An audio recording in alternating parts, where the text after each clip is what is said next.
Hey folks, Cody here, former student of ETSU's Bluegrass program. It's a hot one here in East Tennessee today, so I'm up at like 6:15 this morning. And the goal of today's lesson is to take you through some bluegrass lead ideas through a DGA chord progression.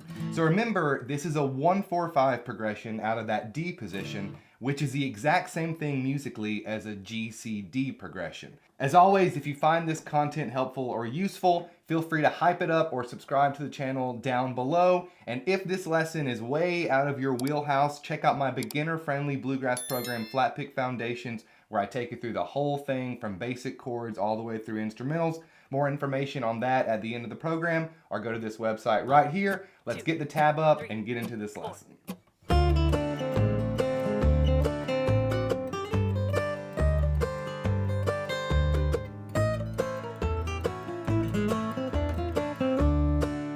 Okay, over 3 measures here today. We're starting out here with our fingers on the 5th, 6th, 7th, and 8th frets. You can imagine those as your home bases. All right, and then we're going 1, 2, 3, 4.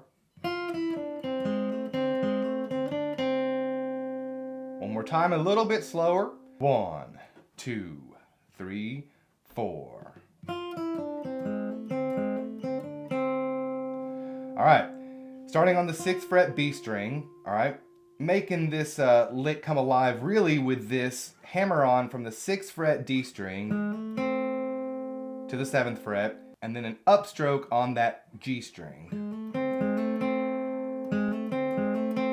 I would get used to that fingering because you're going to use it again here in just a second, but moreover, you'll use that a whole lot in country and bluegrass music. One more time from the beginning there. 1, 2, 3, 4.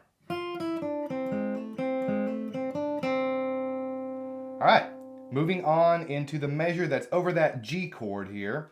All right, and with our pinky on the B string, we're going to be making a slide, 8th to the 10th fret.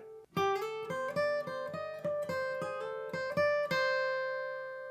right, one more time, just that.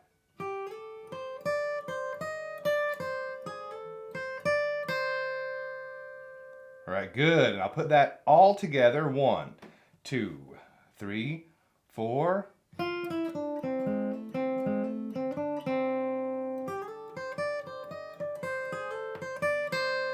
All right, now remember I said that hammer on you'll use in just a second? It's the same fingering here. Hammer on and then upstroke. Right there.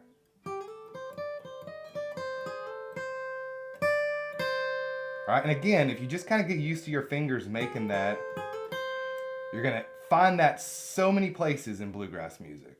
Moving on to the last measure here.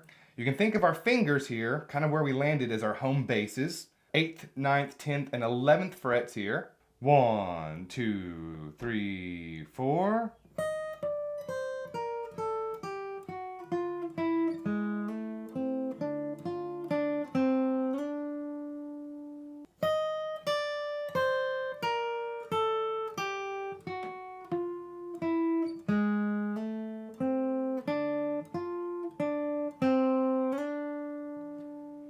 Right. And I think I made a small mistake. I actually played one of these notes with the wrong finger. You can go back on the recording and see for yourself.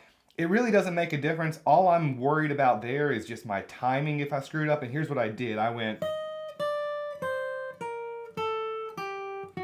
And right here, instead of playing that note with that finger, I think I played it with that finger. And you know, you'll probably never catch that mistake if you're watching one of my videos. Maybe you will. But the reason I catch it is I know that can impact my timing later on if I kind of stray from what I call home bases. You often think that all the shapes and labels and names and things tend to confuse people. So just think of my fingers being right here on these home bases. I'm ending this with a slide into that root note D, 12th fret D string. And if you want to take it a bit further, try adding that D run at the end of it, but use that D there as your first note. So that sound like, as opposed to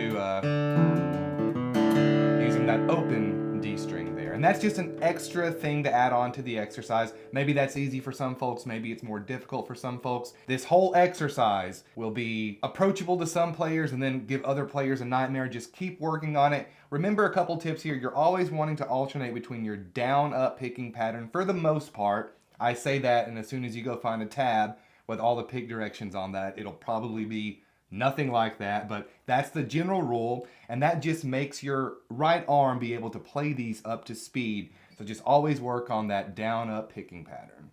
So going up the neck here is a bit more advanced, but if you'd like to learn this style of music and you really want to start with the basics, and I'm talking going from your basic bluegrass runs all the way through your instrumentals, check out my program, Flatpick Foundations. It's 115 lessons. Here are some testimonials from folks so you can believe them, not me.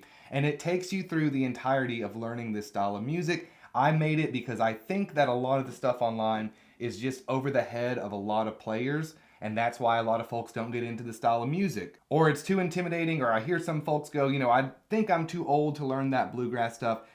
You're not, I promise. This just takes you bit by bit, step by step, helping hundreds of folks around the world understand how to play this style of music. And the best part is it's priced in a way for the lifetime access, because I kind of hate subscriptions, but I have a lot of requests for that model, so it is an option, but most folks go for the lifetime, which if you sign up for that, it's less than what you'd pay for a month of lessons, and you can learn on your own pace. Because when I get folks inside the Zoom lesson and I'm like, play this, it's often really difficult to learn, and the zoom back and forth is really awkward because I'm sitting there trying to teach somebody something and it takes a long time to get, and then I feel like I'm wasting time because you should be practicing this on your own. That's what the course entails you to do. Mini lessons, there's 115 of them. They're not overwhelming. And when you're done, you can practice it as many times as you want. Go on to the next lesson. So put any questions you have about the program down below. If you want to support the channel further, there are some affiliate links to different music shops online down below. So if you order something from one of those shops, I'll get a small commission, and it really helps out the channel. Let me know where you're watching from, folks. It's really hot in here today, so I'm going to get off here and change. Feel free to comment where you're watching from and what other sorts of things you'd like to see on the channel. I'll see you on the next one, folks. Bye-bye.